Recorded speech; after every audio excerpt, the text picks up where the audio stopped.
Jika sebuah negeri kaya dengan potensi tetapi pemimpinnya sendiri dipertikai integritinya, adakah perjuangan untuk hak negeri akan musnah sebelum ia bermula?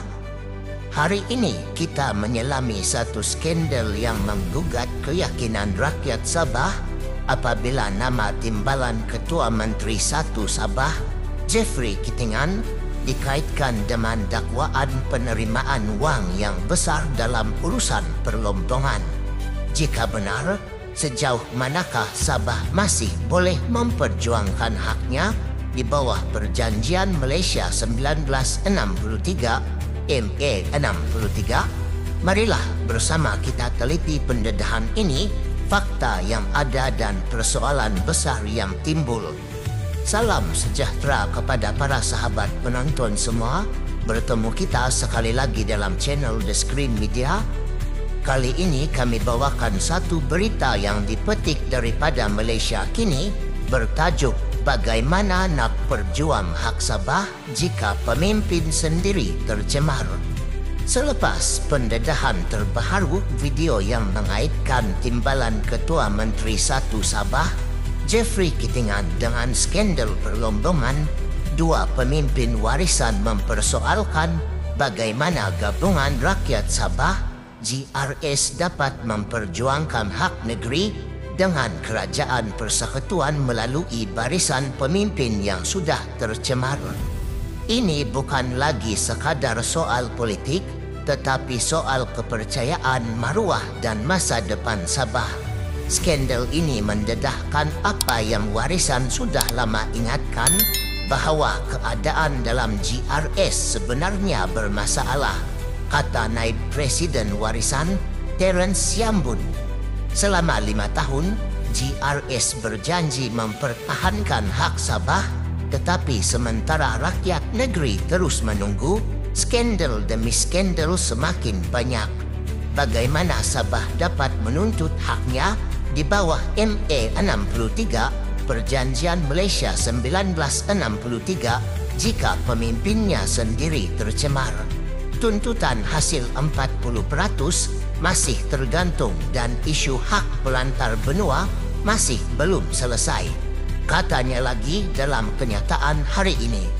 Hari ini, ahli perniagaan merangkap pemberi maklumat Albert Tay sekali lagi membuat kejutan dengan mendedahkan rakaman perbualannya bersama Kitingan yang didakwa menerima bayaran paling banyak.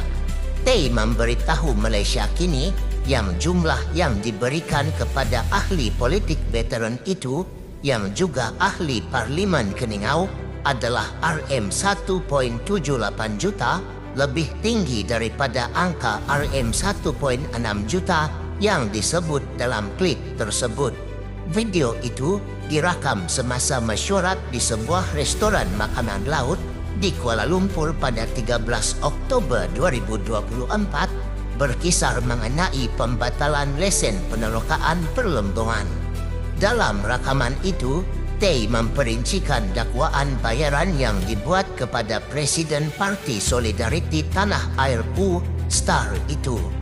Dalam rakaman sama, dia turut mendakwa telah membayar lebih RM500,000 kepada timbalan Kitingan merangkap Adun Suuk, Elron Angin, serta RM300,000 lagi kepada Adun Bingkor, Robert Tawik yang juga timbalan Presiden Star.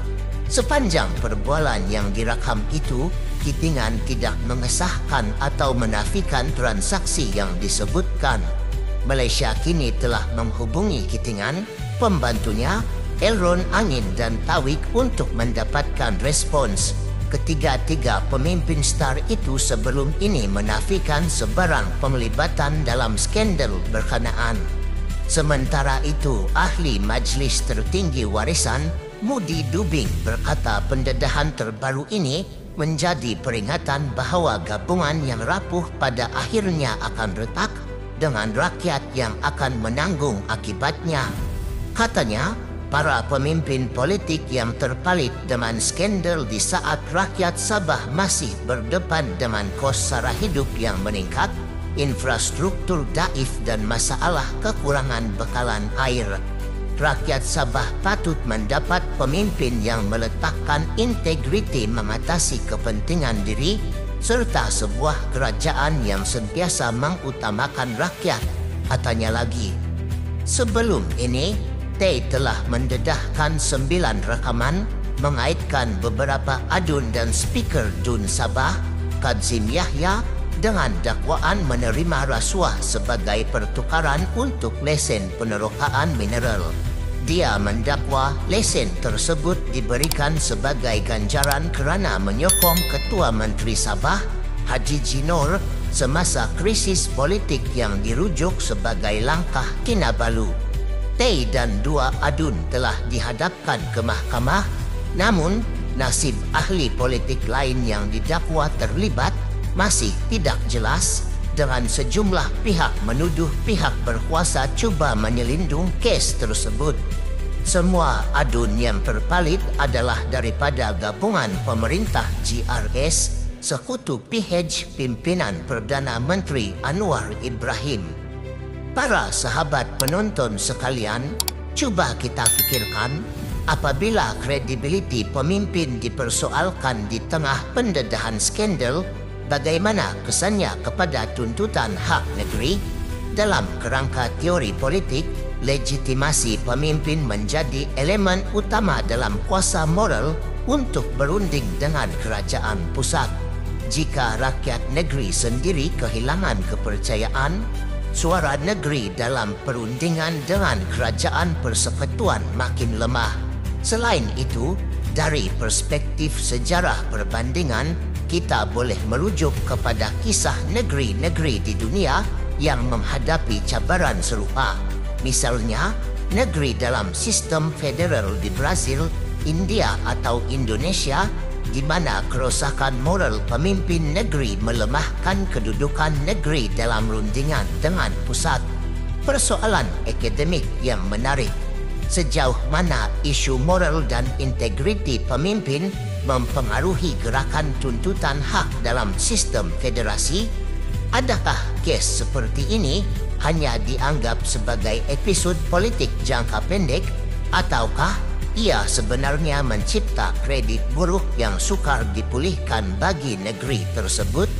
Dalam konteks Sabah, apakah strategi terbaik agar negeri masih boleh menegakkan hak MA 63 ketika pemimpin institusinya dipersenda?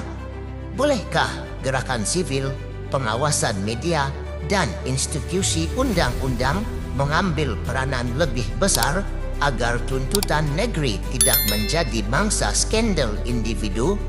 Akhir kata, peristiwa ini bukan sahaja membabitkan satu nama, tetapi menguji daya tahan institusi kepimpinan dan semangat rakyat negeri yang menuntut keadilan dalam hubungan negeri pusat.